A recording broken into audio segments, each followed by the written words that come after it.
Behind the glitz of Hollywood's golden era lurked a secret battlefield where your favorite stars traded scripts for rifles and spotlights for gunfire. Did you know Christopher Lee once cryptically warned a director about the sound a man makes when he's stabbed? These weren't just actors playing war heroes. They were war heroes, their real stories more harrowing than anything captured on film. 1. James Stewart. Before Jimmy Stewart melted hearts in It's a Wonderful Life, he was dropping bombs on Hitler's Germany. Initially rejected for being underweight, Stewart gorged on spaghetti and milkshakes to bulk up enough to enlist. This wasn't some publicity stunt. Stewart flew 20 actual combat missions over Nazi territory when the bomber survival rate was abysmal. In one harrowing raid, flak burst through his B-24 Liberator, creating a hole at his feet, yet he still completed the mission. The soft-spoken actor rose from private to colonel in just 4 years, earning the Distinguished Flying Cross with Oak Leaf Cluster and never using his fame for special treatment. Unlike many celebrities who bragged about wartime exploits, Stewart maintained a haunting silence about his service, only saying in his final years, "I think about the war almost every day." Hollywood directors noted his performances gained a wounded depth after returning, the shadow of combat visible in his eyes. Stewart continued serving in the Air Force Reserve, eventually becoming a brigadier general, the highest-ranking actor in American military history. His dual legacy as both beloved screen icon and legitimate war hero represents a rare intersection of Hollywood fantasy and brutal reality. 2. Clark Gable. When Clark Gable, undisputed Hollywood royalty, enlisted in the Army Air Forces in 1942, studio executives weren't just concerned. They were horrified. MGM's most bankable star was 41 years old, devastated by the death of his beloved wife Carole Lombard in a plane crash while returning from a war bond tour. When President Roosevelt personally telegrammed him with orders to stay where you are, Gable defiantly replied, "I'm going in because I don't want to be sitting on my fat behind on a movie set when this thing is going on."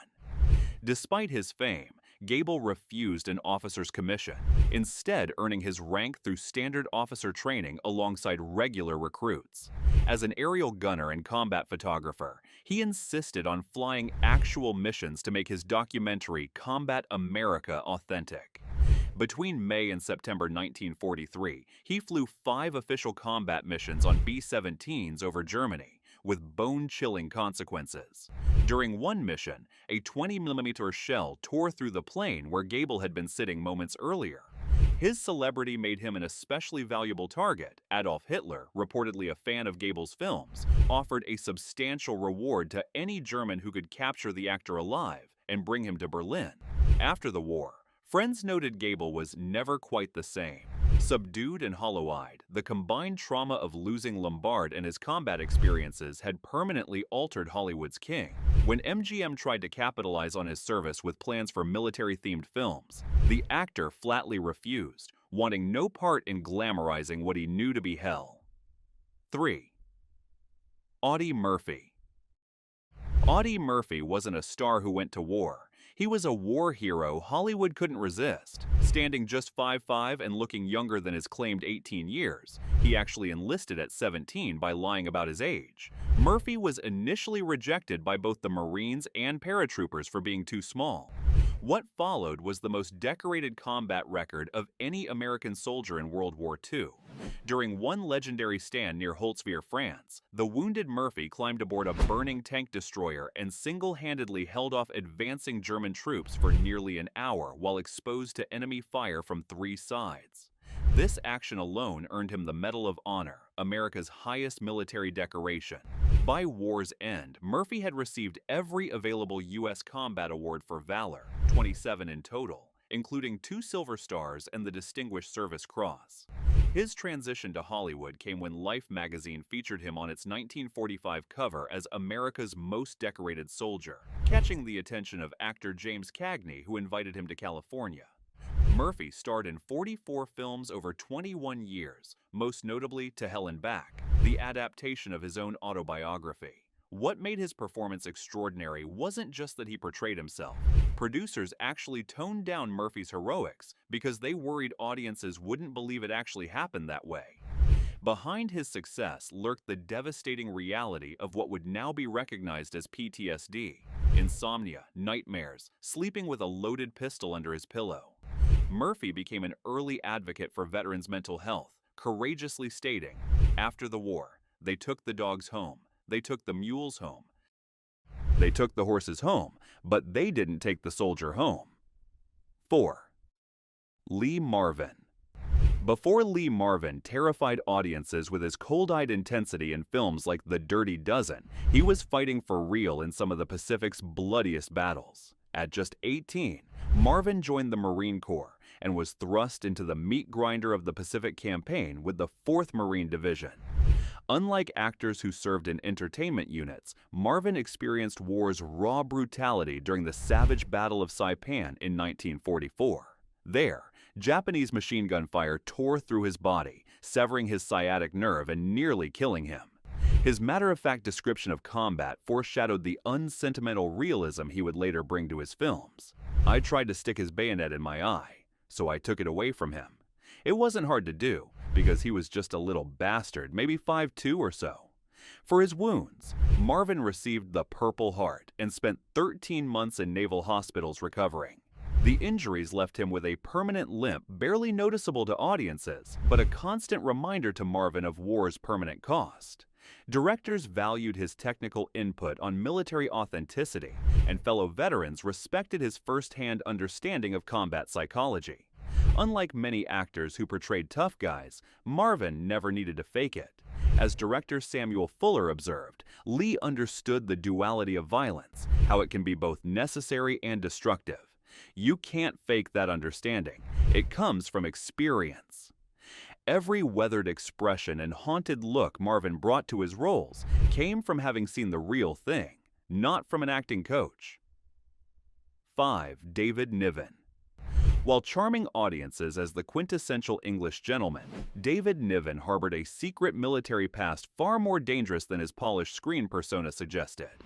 Already an established Hollywood star when war broke out, Niven immediately abandoned his flourishing career, telling his furious producer Samuel Goldwyn simply, "There's a war on," before taking the next boat to England. Unlike many actors seeking publicity from their service, Niven rejoined the British Army where he had previously trained at the prestigious Royal Military College Sandhurst. His wartime role proved far more perilous than the officer characters he portrayed on screen.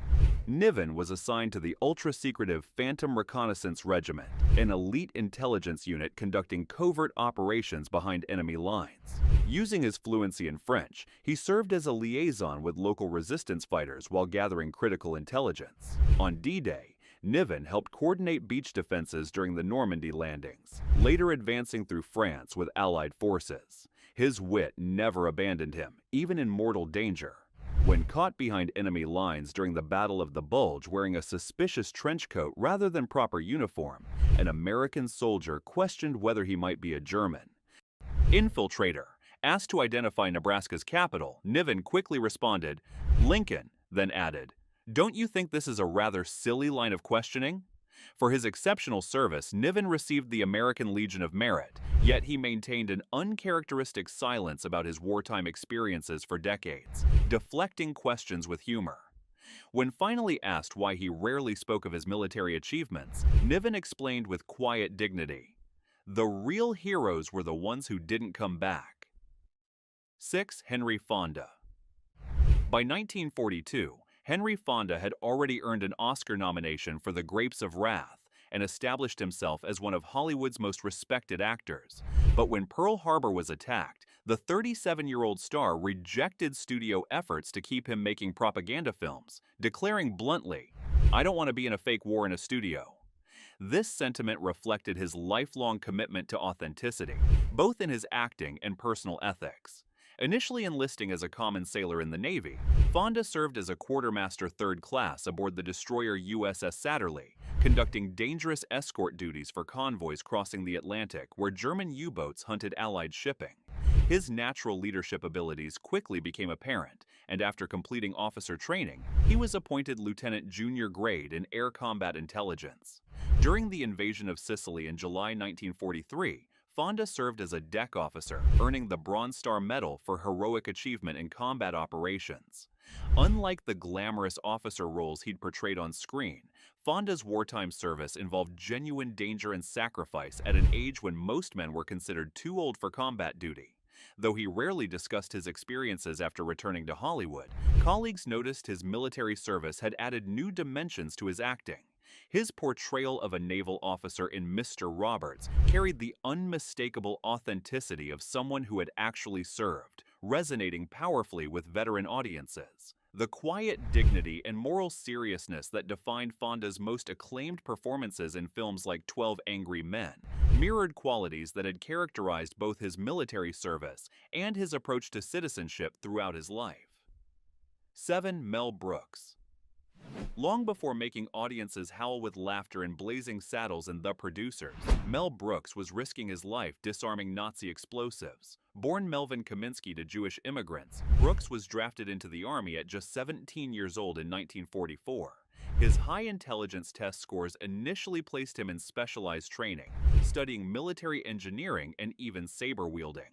However, as Allied forces pushed into Europe, Brooks was reassigned to the 1104th Engineer Combat Battalion, one of the war's most dangerous assignments. As a combat engineer, Brooks had the nerve-shredding job of clearing minefields, defusing unexploded ordnance, and building bridges under enemy fire. During the Battle of the Bulge, Germany's desperate last offensive, Brooks was at the front lines, often working ahead of advancing troops, exposed to both enemy attacks and the deadly devices he was tasked with neutralizing. The irony wasn't lost on him. "I was a combat engineer. Isn't that ridiculous? The two things I hate most in the world are combat and engineering." Despite these harrowing duties, Brooks found opportunities to showcase the wit that would later make him famous, organizing impromptu performances to boost troop morale. After Germany's surrender, Brooks remained in Europe as part of the occupation forces, where he engaged in a small but meaningful act of defiance, using military speakers to broadcast Jewish songs across defeated Nazi territory. This combination of confronting dark historical forces through comedy would later define his groundbreaking work, particularly The Producers with its satirical Springtime for Hitler number. Despite earning numerous combat decorations, Brooks typically downplayed his service with self-deprecating humor. Yet the trauma and triumph of those experiences informed the boundary-pushing comedy that would make him a legend. 8. Tony Bennett. Before his velvet voice made him a musical icon, Tony Bennett witnessed the raw horror of frontline combat in Europe. Drafted in 1944 at just 18 years old, the future crooner was assigned to the 63rd Infantry Division, the Blood and Fire Division, and thrust into the vicious fighting of the European campaign's final months. Bennett experienced brutal urban warfare, hunting Nazi stragglers in devastated German towns while facing constant danger from snipers and booby traps. His unit participated in the liberation of the Landsberg concentration camp, an experience that profoundly affected the young soldier and contributed to his lifelong commitment to humanitarian causes. But Bennett's war experience wasn't just marked by combat. It also revealed the ugly reality of military racism. When he defended a black fellow soldier from discrimination, Bennett was demoted from corporal back to private and temporarily assigned to the grim task of disinterring mass graves to prepare fallen Allied soldiers for burial. Despite this punishment, Bennett's moral compass remained unshaken. The combination of witnessing a concentration camp's horrors and experiencing institutional racism transformed him into a lifelong pacifist and civil rights advocate. It was during his service that Bennett found his first significant opportunity to showcase his singing talent, performing with military bands toward the war's end. After being reassigned to special services, he concluded his service touring Europe, entertaining troops and civilians. These performances provided the foundation for what would become one of music's most enduring careers. Unlike many celebrities who downplayed wartime experiences or used them for publicity, Bennett's service shaped his entire worldview, influencing both his artistic expression and his commitment to peace. 9. Christopher Lee. Before Christopher Lee chilled audiences as Dracula and Saruman, he operated in shadows far darker than any horror film. Joining Britain's elite special operations executive, nicknamed the Ministry of Ungentlemanly Warfare, Lee entered a classified world of sabotage, assassination, and covert operations behind enemy lines. While most details of his missions remain sealed in government archives, Lee occasionally dropped chilling hints about his activities. During filming of The Lord of the Rings, when Peter Jackson tried directing him on how a man reacts when stabbed in the back, Lee quietly corrected him. "Have you any idea what kind of noise happens when somebody's stabbed in the back? Because I do." The implication stunned the crew into silence. Despite standing 6'5" and possessing one of cinema's most recognizable voices, Lee managed to move through Nazi-occupied Europe undetected, gathering intelligence and supporting resistance fighters. His perfect fluency in French, Italian, and German made him invaluable for deep cover operations. After the war, Lee remained bound by the Official Secrets Act, taking most details of his missions to the grave when he died in 2015 at age 93. What's known is that he was attached to the Long Range Desert Group, precursor to the SAS, and the Special Forces Club in London still displays his photo among its distinguished members. Lee's experience hunting real monsters across wartime Europe gave his villainous performances an authentic menace no acting school could teach. As he once cryptically remarked, "I've seen men die right in front of me, so many that I've become almost hardened to it." Every time audiences watched him portray evil on screen, they were witnessing someone who had faced genuine darkness and returned to tell the tale, or at least the parts he was legally permitted to share. 10. Paul Newman. Paul Newman's piercing blue eyes became his trademark in Hollywood, but ironically, those same eyes prevented him from achieving his wartime dream. When he enlisted in the Navy's V-12 pilot training program in 1943, a routine physical revealed Newman was colorblind, immediately disqualifying him from becoming a fighter pilot. Undeterred, he served as a radio man and rear gunner on torpedo bombers in the Pacific Theater, a position with one of the highest casualty rates in naval aviation. Newman was assigned to the aircraft carrier USS Bunker Hill, preparing to participate in the brutal Battle of Okinawa in May 1945. Then came the twist of fate that would preserve American cinema's future. Newman's pilot developed an ear infection, grounding their entire crew just before deployment. On May 11, 1945, while Newman remained ashore, the USS Bunker Hill was struck by two kamikaze planes in one of the war's deadliest attacks. The explosions and subsequent fires killed 393 sailors and wounded 264 more, including many from Newman's squadron. The timing of his pilot's ear infection had almost certainly saved Newman's life. This brush with mortality profoundly affected the young sailor, instilling both survivors' guilt and a deep appreciation for life's fragility. After his discharge in 1946, Newman used the GI Bill to complete his education at Kenyon College before pursuing acting. Throughout his legendary career and extensive philanthropy, friends noted that Newman never forgot how randomly he had been spared while his comrades perished. His foundation, which has donated over $570 million to charity, reflected a man who understood he'd been given a second chance many never received. Every time audiences marveled at those famous blue eyes, they were watching a man who once believed he would die at sea and never took a single day for granted afterward. 11. Kirk Douglas. Before he became cinema's definitive Spartacus, Kirk Douglas, born Isser Danielovich to impoverished Russian Jewish immigrants, was navigating deadly Atlantic waters, hunting Nazi submarines. When Pearl Harbor was attacked, Douglas abandoned his early Broadway success and enlisted in the Navy in 1941, determined to serve the country that had given his family refuge from persecution.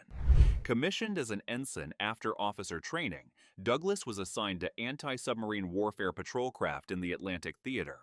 His communications expertise proved crucial during the Battle of the Atlantic, where German U-boats threatened to strangle Allied supply lines. Douglas's ship escorted vulnerable convoys through Torpedo Alley, facing constant danger from lurking submarines and brutal North Atlantic storms.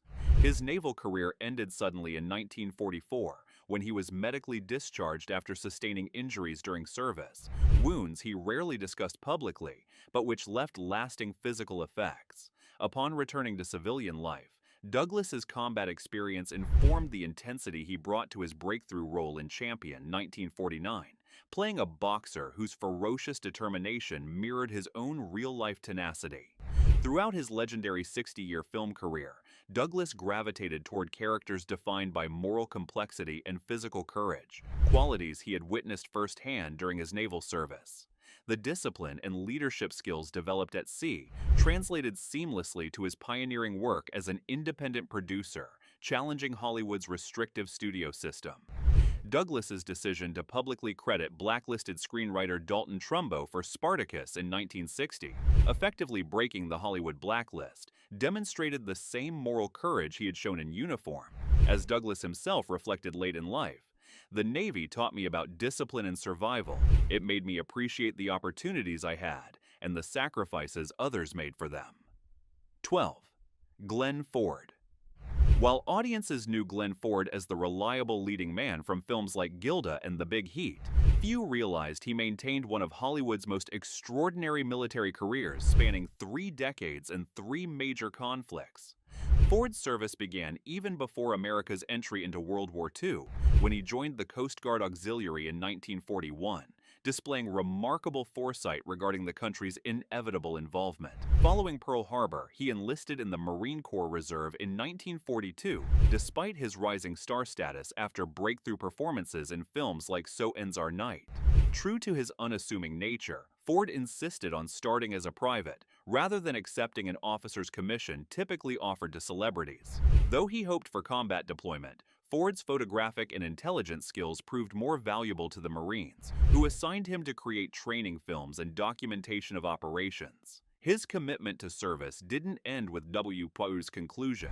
Ford maintained his military connection through the Naval Reserve, regularly taking leaves of absence from his thriving film career to fulfill military obligations. When the Korean War erupted, Ford continued serving, and most remarkably, when Vietnam escalated, the actor, then in his 50s, volunteered for active duty, completing several tours in Vietnam, while most of his Hollywood contemporaries remained safely at home. All told, Ford's military service spanned an astonishing 35 years, encompassing World War II, Korea, and Vietnam. This extraordinary commitment earned him numerous decorations, including the Navy Commendation Medal and Marine Corps Reserve Ribbon. Unlike many celebrities who leveraged their wartime experiences for publicity, Ford maintained characteristic modesty about his service. The quiet authority and understated heroism he portrayed on screen wasn't just acting, it was the genuine article, earned through decades of answering his country's call, while Hollywood's spotlight awaited his return. 13. Ernest Borgnine. Before his Academy Award-winning performance in Marty, an iconic role in The Dirty Dozen, Ernest Borgnine spent a decade in one of the Navy's most dangerous assignments, minesweeping. Born Hermes Efren Borgnino to Italian immigrants, Borgnine first enlisted in 1935 during the Depression, seeking stability in an uncertain world. After a brief return to civilian life, he immediately re-enlisted following Pearl Harbor, serving throughout World War II and ultimately completing nearly 10 years of active naval service. Assigned to the USS Lamberton, a destroyer minesweeper, Borgnine faced the harrowing task of clearing naval mines, essentially floating bombs designed to sink ships. One wrong move meant instant death. These mine-clearing operations were critical to amphibious landings throughout the Pacific, allowing Allied forces to approach enemy shores without catastrophic losses. By war's end, Borgnine had risen to gunner's mate first class, earning several commendations for his service in some of the conflict's most strategically vital operations. Upon discharge, Borgnine had no thought of acting until his mother made a life-changing suggestion. "You always liked making a fool of yourself. Why don't you try acting?" This offhand remark launched one of Hollywood's most durable careers, spanning more than 6 decades and transitioning seamlessly from film to television with hits like McHale's Navy and Airwolf. Colleagues consistently noted Borgnine's unpretentious nature and work ethic, qualities forged during his naval service. Unlike many stars who distanced themselves from military associations, Borgnine remained proudly connected to the Navy throughout his life, often attending veterans events and supporting naval charities. "The Navy made me a man," Borgnine once remarked. "It taught me responsibility, teamwork, and how to survive. Lessons I never forgot." Every time audiences watched him portray tough but tender characters, they were seeing the authentic values instilled during a decade at sea. 14. Jason Robards. Before winning consecutive Academy Awards for All the President's Men and Julia, Jason Robards Jr. experienced one of World War II's most harrowing naval disasters. Following his father's example, Robards enlisted in the Navy in 1940 at age 18, becoming a radio man on the heavy cruiser USS Northampton. His decision to join before America's entry into the war reflected a commitment that would later define his portrayals of principled men on screen. On November 30, 1942, during the Battle of Tassafaronga near Guadalcanal, Japanese torpedoes struck the Northampton, causing catastrophic damage that ultimately sank the ship. Robards and his shipmates spent hours in shark-infested waters before rescue arrived. "I was in the water about 2–3 hours before they picked us up," Robards later recalled. "I thought it was a day and a half. Terror makes time stand still." This wasn't Hollywood special effects. It was genuine survival against overwhelming odds. After recovering from this ordeal, Robards continued his naval service aboard the light cruiser USS Nashville, participating in numerous combat operations throughout the Pacific. His naval career culminated with his presence in Tokyo Bay on September 2, 1945, where he witnessed Japan's formal surrender aboard the USS Missouri, bookending his service with one of history's pivotal moments. Discharged in 1946 as a radioman first class, Robards used the GI Bill to study acting at the American Academy of Dramatic Arts. Unlike actors who had established careers before the war, Robards' military service preceded his professional acting career, meaning he didn't sacrifice fame or fortune when enlisting. However, his naval experiences profoundly shaped his artistic development, informing the authentic masculinity and quiet authority that became his trademark. Directors noted his natural gravitas and emotional authenticity, qualities Robards himself attributed partly to his wartime experiences. After you've faced death, you don't fear much in a rehearsal room or on a movie set. 15.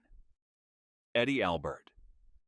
Most viewers remember Eddie Albert as the city slicker turned farmer in the TV comedy Green Acres. But decades before moving to Hooterville, Albert performed acts of extraordinary heroism during one of World War II's bloodiest battles. After joining the U.S. Navy as a lieutenant, Albert found himself piloting a landing craft during the November 1943 invasion of Tarawa, a tiny Pacific atoll where 1,000 Marines would die in just 76 hours of fighting. As waves of Marines stormed the beach, they became trapped on Tarawa's surrounding reef, caught in a deadly crossfire with no way forward or back. Witnessing dozens of wounded men stranded in the rising tide, Albert made a split-second decision that defied both orders and logic. He repeatedly navigated his small landing craft toward the reef under constant Japanese machine gun and artillery fire, rescuing stranded Marines who would otherwise have drowned or been killed. Over several brutal hours, Albert personally saved approximately 70 wounded men, returning time and again into the kill zone despite the overwhelming risk. Fellow servicemen who witnessed his actions noted his calm efficiency under fire. He didn't say much, just kept going back out there, never showing fear, even though bullets were hitting all around his boat, one survivor recalled. For this extraordinary courage, Albert received the Bronze Star with Combat V for Valor, though his heroism remained largely unknown to the public for decades. Albert never spoke publicly about Tarawa, maintaining the same quiet modesty shown by many combat veterans of his generation.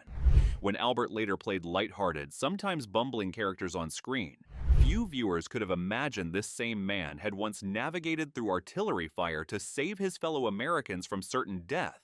His Tarawa experience revealed the profound disconnect between Hollywood personas and the complex individuals behind them, reminding us that true courage often hides behind the most unassuming faces. 16. Charles Bronson. Before his weathered face and taciturn persona made him an international action star in films like Death Wish, Charles Bronson experienced the brutal reality of aerial combat over Nazi Germany. Born Charles Bukinski to Lithuanian immigrant parents in the coal mining region of Pennsylvania, Bronson knew hardship from childhood. The son of a coal miner who died when he was 10, Bronson worked in the mines himself before the war, developing the physical toughness and stoic demeanor that would later define his screen presence. When America entered World War II, Bronson was drafted into the Army Air Forces in 1943 and trained as a B-29 Superfortress aerial gunner, one of the war's most dangerous assignments. Assigned to the 61st Bombardment Squadron in the Pacific Theater, Bronson flew numerous combat missions against Japanese targets. The role of aerial gunner was extraordinarily hazardous, with bomber crews suffering some of the highest casualty rates of any combat position. Military records indicate Bronson completed 25 missions and received the Purple Heart for wounds sustained in combat, concrete evidence of the genuine danger he faced. These missions required not just courage, but superhuman endurance, as B-29 gunners operated in unpressurized compartments at high altitudes where temperatures plunged to 50 degrees below zero. The psychological strain was equally intense, watching enemy fighters approach through his gun sight, knowing a single moment's hesitation could doom his entire crew. Though Bronson rarely discussed his combat experiences, the discipline and psychological resilience he developed during military service served him well when he pursued acting after the war. Using the GI Bill to study art and then acting, Bronson slowly built a career playing tough, no-nonsense characters. The authenticity he brought to roles in films like The Magnificent Seven and The Great Escape wasn't manufactured. It was earned through genuine life-or-death experiences at 30,000 feet over enemy territory. 17. James Garner Long. Before captivating audiences as the charismatic gambler in Maverick or the streetwise detective in The Rockford Files, James Garner endured the brutal reality of frontline combat in Korea. His military journey began unusually. At just 16, he lied about his age to join the Merchant Marine during the final months of World War II. Though his service aboard cargo ships was brief, it offered a taste of the discipline and danger that would later shape his life. When the Korean War erupted in 1950, Garner was drafted into the Army and assigned to the 5th Regimental Combat Team, quickly finding himself in the war's most harrowing conditions. As a rifleman on the front lines, Garner experienced combat's full horror: freezing temperatures, constant danger, and the chaos of battle. During his 14 months in Korea, he was wounded twice. First, in April 1951, he was struck by shrapnel from a mortar round. After recovering, he returned to his unit only to be wounded again, this time by friendly fire when American jets accidentally strafed his position. For his injuries and bravery, Garner received 2 Purple Hearts, though remarkably one wasn't awarded until 1983 due to administrative errors in his military records. The wounds left lasting physical effects, including partial disability in his knees, but the psychological impact was equally significant. Garner rarely spoke about his combat experiences, maintaining the stoic silence typical of many Korean War veterans. However, those who worked with him noted how his wartime service influenced his approach to acting in life. The effortless confidence, wry humor, and underlying toughness that made Garner a beloved star weren't just character traits. They were survival mechanisms developed in combat. When audiences watched him portray men who could handle themselves in dangerous situations with a knowing smile, they were seeing something authentic that no acting class could teach. The wounds Garner received in Korea might have ended his life, but instead, they helped create one of Hollywood's most enduring and genuine stars. 18. Tony Curtis. Before his slick charm and striking good looks made him a Hollywood sensation in films like Some Like It Hot and The Defiant Ones, Tony Curtis, born Bernard Schwartz to Hungarian Jewish immigrants in the Bronx, witnessed the formal end of World War II from the deck of a naval vessel in Tokyo Bay. Enlisting in the Navy in 1943 at age 17, Curtis was deeply affected by the attack on Pearl Harbor and determined to serve his country despite growing up in Depression-era poverty. Assigned to the submarine tender USS Proteus, Curtis trained as a signalman, mastering the complex visual communication systems vital to naval operations in the Pacific. His ship's mission was critical but dangerous, servicing, refueling, and rearming submarines, conducting high-risk missions against Japanese shipping and military targets. The work demanded precision under pressure. A single mistake could cost dozens of lives. Though Curtis didn't experience direct combat, he performed his duties in war zones where Japanese air attacks remained a constant threat. His most profound moment came on September 2, 1945, when the Proteus was among the Allied vessels present in Tokyo Bay for Japan's formal surrender ceremony aboard the USS Missouri. From his ship's deck, the future movie star witnessed the pivotal moment when Japanese officials signed the documents ending humanity's deadliest conflict, a front-row seat to history few could claim. This experience left an indelible mark on the young sailor. After his honorable discharge in 1946, Curtis used the GI Bill to study acting, beginning the journey that would transform him from a tough Bronx kid into one of Hollywood's most versatile leading men. Throughout his career, despite his glamorous image, Curtis maintained connections with veterans organizations and spoke of his Navy service with genuine pride. "Serving taught me about responsibility," Curtis once reflected. "It gave me the courage to believe in something bigger than myself." His journey from impoverished immigrant son to Navy signalman to international star embodied the transformative possibilities of both military service and American opportunity. 19. Robert Montgomery. By 1941, Robert Montgomery had already secured his place among Hollywood's elite with 2 Academy Award nominations and a contract at prestigious MGM. Yet, when Pearl Harbor was attacked, Montgomery became one of the first major stars to abandon fame for service, joining the Naval Reserve even before America's official entry into the war. His path to military service began with humanitarian work.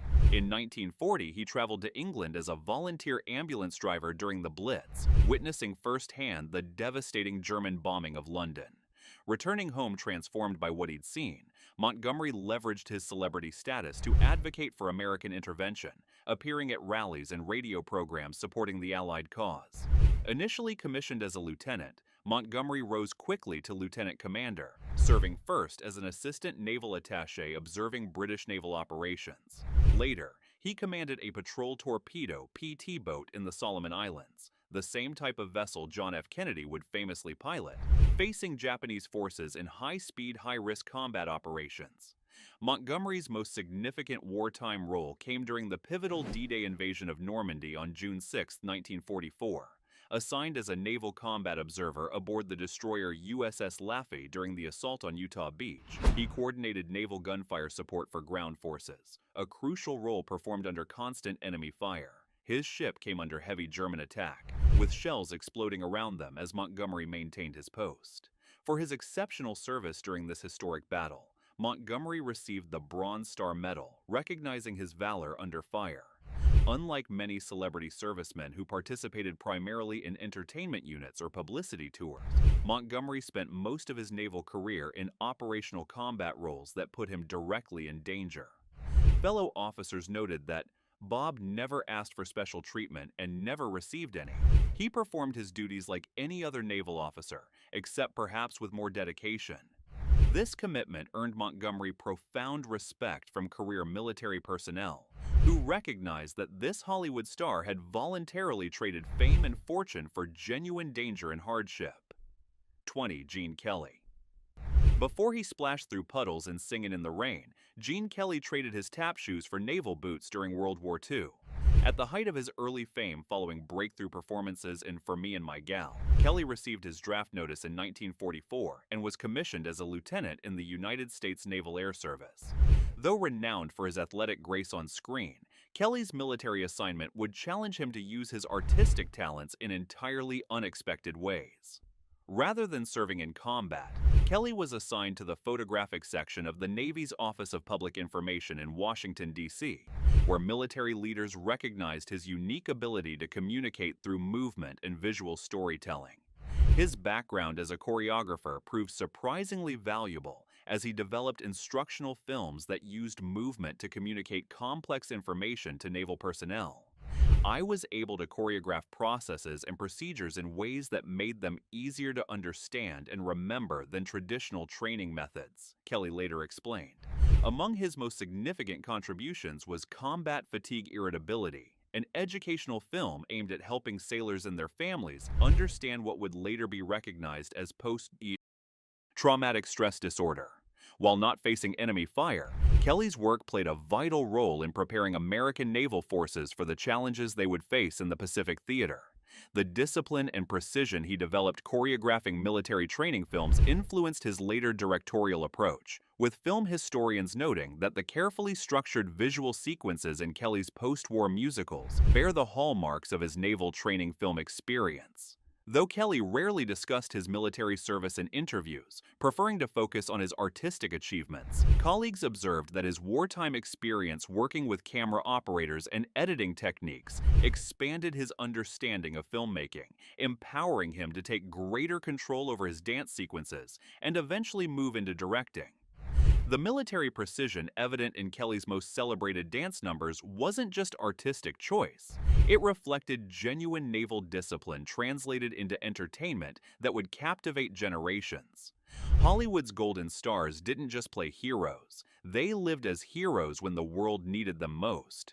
Some stormed beaches, others flew through enemy fire, a few saved dozens of lives under impossible conditions.